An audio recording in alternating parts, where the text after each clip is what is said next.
Bonjour vous. Aujourd'hui, nous accueillons Anne-Sonia. Bonjour Anne-Sonia. Bonjour Sophie. Peux-tu nous dire qui tu es? Alors, je suis Anne-Sonia Brichoux, connue sous les réseaux sociaux sur Instagram et Pinterest sur Anso Madame. Et je suis salariée et j'ai monté un plan B il y a maintenant un an. Un plan B. Qu'est-ce que c'est ton plan B? Alors, mon plan B, ça fait assez mystérieux comme cela, mais en fait, c'est un programme d'accompagnement pour les femmes. Mon premier programme, c'est lié autour du désencombrement-rangement, qui pour moi est un vrai élixir, une potion magique pour la vie, pour finalement donner aux femmes la liberté de vivre, d'être sereine, de rayonner. Donc, c'est un parcours en 7 pas douceur qui est pour moi une source de bien-être pour les femmes. D'accord. Alors, bon, en fait, je fais comme si je ne savais pas, mais tu me Oui. l'as en effet présenté. Donc, c'est un accompagnement pour permettre aux femmes de se reconnecter à qui elles sont, leurs besoins. Les femmes ont tendance à ne jamais s'écouter. Et là, le désencombrement, c'est la première étape. Et je voulais savoir ce qui s'est passé, qui t'a donné envie de lancer ce projet. Alors, moi, j'ai un mantra, c'est vider ses placards pour un nouveau départ, pour se détacher du passé, pour se détacher de sa vie de femme mariée pour laquelle, qui est terminée. On en est triste, on a nos cartons avec la vaisselle, on a nos souvenirs dedans. Eh bien, on n'arrive pas à passer le cap de se défaire de ces cartons, d'en faire bénéficier autrui, de leur donner une nouvelle vie. Et du coup, eh bien, on n'arrive pas peut-être à refaire sa vie, on a encore un pied dans le passé, on n'arrive pas à vivre le présent et à se projeter dans le futur. Et ça, je trouve ça tellement dommage que j'ai bâti vraiment un programme pour cela, pour les aider. Et je le répéterai peut-être plusieurs fois, on ne va pas juste faire et descendre la poubelle, on va se transformer de façon pérenne pour vivre. Et j'ai vécu cette expérience avec des amis depuis des années que j'ai essayé d'aider et je n'y arrivais pas parce qu'on faisait justement les sacs poubelles, on allait les donner et après ça repartait. Et même quand on faisait les sacs poubelles, eh bien il y avait un moment de panique, de crise, de difficulté psychologique et ça, eh bien à l'époque je n'arrivais pas à les accompagner. Et du coup, je me suis dit, bah non, ces personnes-là, je n'ai pas réussi à les aider par le passé. Aujourd'hui, c'est la crise sanitaire, il y a le feu. Eh bien, je vais mettre toutes mes connaissances, je vais bâtir vraiment un programme complet d'accompagnement avec des étapes indispensables pour pouvoir se désencombrer, pour pouvoir ranger, pour pouvoir mieux gérer son argent, pour pouvoir mieux gérer son temps, pour pouvoir mettre en place des routines d'organisation simples, mais avec discipline et rigueur, on y arrive. Et après, eh bien, vous pourrez aller dîner, passer un bon moment avec vos amis, boire un verre de vin tranquillement en étant libre, parce que vous savez qu'à côté, ça roule. Top. Tu as une super énergie, j'adore ton projet. Est-ce que tu as connu au début des freins qui t'empêchaient de te lancer? Oui, j'en ai connu plusieurs. Alors le premier, le plus important, c'était un frein du jugement de l'autre. Surtout de mes proches, de mes amis. Voilà, le regard des autres me paralysait finalement. Et du coup, j'ai bâti ce programme pendant un an en secret, sans en parler tant à mes proches. Alors si mon conjoint, mes enfants étaient au courant, mais pas plus. C'était dans le secret, sans en parler à mes proches et sans en parler à mes amis qui m'ont tant inspiré. Et du coup, au moment de me lancer, eh bien, j'étais morte de trouille, mais beaucoup moins qu'au début de mon programme, de la rédaction de mon programme. Pourquoi?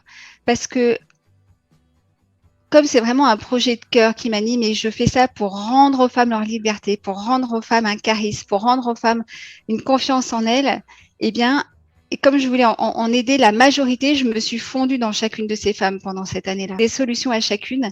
Et si bien que quand le programme était fait, que les vidéos étaient tournées, eh bien, je n'avais plus peur parce que Je savais que j'étais capable de les aider, toutes ces personnes-là. Par contre, il me restait le frein des personnes qui me connaissent, les regards des autres. Et finalement, quand j'en ai parlé, j'étais très agréablement surprise parce que les gens m'ont dit plutôt waouh, waouh, déjà tu travailles énormément parce que je suis salariée, je suis responsable de service et je me donne énormément, j'aime énormément cette fonction-là. J'ai une famille et en plus j'ai fait ça et ça a déclenché plutôt des waouh, bravo. Et voilà, donc ça a été très bien accueilli. Et puis il y a une autre difficulté que j'ai eue, autre que ce sentiment personnel là, que j'exprimais, c'était les difficultés techniques, hein, parce que moi je connais pas la technique Internet, je ne suis pas pro de la communication. Donc voilà, je m'essaie, j'apprends à petits pas, mais le secret est de ne pas lâcher, vraiment, de ne pas lâcher. Et puis maintenant, je suis fière de là où j'en suis. Et alors, qu'est-ce que tu conseillerais à des femmes qui ont une activité professionnelle, mais qui aimeraient en développer une nouvelle qui les épanouit plus, mais qui ont peur que ça prenne trop de temps dans leur vie avec leurs enfants, leur mari, enfin, qui ont peur que cette nouvelle activité prenne trop de temps. Qu'est-ce que tu leur conseillerais? Alors, je leur conseillerais de ne pas se lancer si ce n'est pas un projet de cœur, si ce n'est pas quelque chose qui les anime, parce que on a plusieurs vies, vie pro, perso, et ce projet va leur prendre énormément de temps. Donc, si c'est leur projet de cœur, quand elles vont y travailler le week-end, le soir tard, quand elles vont vraiment passer du temps et du coup grignoter sur le temps perso, hein, comme tu le dis, parce que le temps pro est le temps pro, donc on va grignoter sur le temps perso, eh bien, si c'est votre projet de cœur, vous allez rayonner vous-même. Vous serez tellement nourri de ce projet, vous aurez l'impression d'aider l'autre, de transmettre quelque chose. Enfin, pour moi, c'était le cas. Et du coup, mon entourage me voyait très épanouie, très en forme, me voit. Pourquoi je parle au passé, de me voir épanouie, en forme. Et du coup, eh bien, ils étaient contents pour moi. Ça fait partie du temps pour moi, pour me réaliser moi. Et je considère que dans la vie de chacun, de nos conjoints, des enfants, chacun a un temps pour soi se réaliser personnellement, on se réalise professionnellement, on se réalise en famille, en couple, etc. Mais aussi, on a un temps pour soi. Et du coup, il faut vraiment que ce soit un temps dans lequel vous vous réalisez. Si ça devient une contrainte, si c'est trop dur, on a déjà suffisamment de contraintes professionnelles et puis d'événements de la vie, malheureusement, qui sont là, qu'il faut gérer. Si c'est votre projet de cœur, mais foncez et puis vous allez être animé et les gens seront fiers de vous. Et autour de vous, en fait, on vous dira waouh, waouh, tu as fait tout ça, maman, mais c'est génial. Toi, maman, tu es sur les réseaux. Ah bon, ah bon, toi, tu es sur les réseaux, tu sais faire. Eh bien oui, je sais faire. Ouais. Et ça, c'est Et génial. puis, la qualité relationnelle se nourrit de ce nouveau projet. Oui, Hmm, ouais. oui, tout à fait, parce qu'il faut oser aller demander euh, des conseils. Enfin, quand on est dans une dynamique de construire quelque chose, quand c'est quelque chose qui nous anime, on se rend compte qu'autour de nous, dans nos relations, on a des personnes qui ont des compétences, qui peuvent nous aider, on peut s'entraider, on peut partager, on se nourrit les uns les autres. Et ça, c'est formidable. Et on peut découvrir un voisin. Du coup, Sophie, c'est une belle rencontre. Voilà, on se nourrit les uns les unes les autres. Et je trouve ça formidable. Et du coup, on enrichit son relationnel, ses relations avec des nouveaux projets. Mm. Waouh. Merci infiniment, Anne-Sonia. Merci à vous de nous avoir suivis jusqu'au bout. J'espère que le témoignage de Anne-Sonia va vous inspirer pour vous aussi développer un projet de cœur qui créera de la valeur autour de vous. Je vous souhaite une très belle semaine et à mardi prochain.